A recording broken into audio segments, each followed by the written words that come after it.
Hi, Katherine. Thank you for joining us again in our Climate Responsibility in Banking series. And this month, we're going to be talking about greenwashing, as that is a word that makes its way around the climate space a lot. I'd love to ask, firstly, just to cover the basics, what is greenwashing?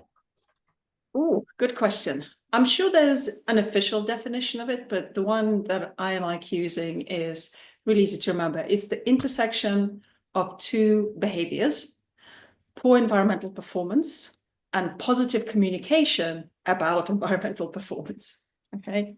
And some examples include highlighting positive aspects of one's performance, so a bank's performance, while overlooking to mention all the others that are much more damaging and much more negative. So focusing on the little tiny positive issue here whilst overlooking the elephant in the room over there. And a classic one from old established banks is they love highlighting their renewable energy credentials, right? So they would tout them as their massive success. They've just lent $100 million or £100 million to a renewable energy project. And in the meantime, they have $2 billion of lending to the fossil fuel industry, right? So their support for renewable energy just pales in comparison to their ongoing support to the fossil fuel industry. Or another good example is banks' claims of carbon neutrality. Very often they're based on them purchasing carbon credits, and very often within that is carbon credits that are coming off, that have been generated by reforestation or afforestation or other forestry-based projects.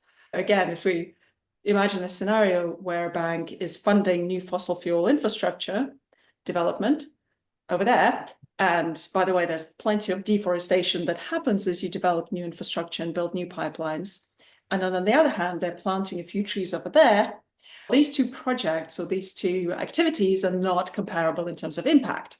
When you chop down a mature tree, that's hundreds of years of carbon sequestration released into the atmosphere at once, as opposed to this seedling over here will take 100 years to grow and sequester carbon. So in terms of its impact, this is a really damaging activity. That one is, we love trees, we need more trees, but not nearly enough to compensate for the deforestation that happened over there. So those are a couple of examples. There's plenty more, but that hopefully gives you a feel for what greenwashing is.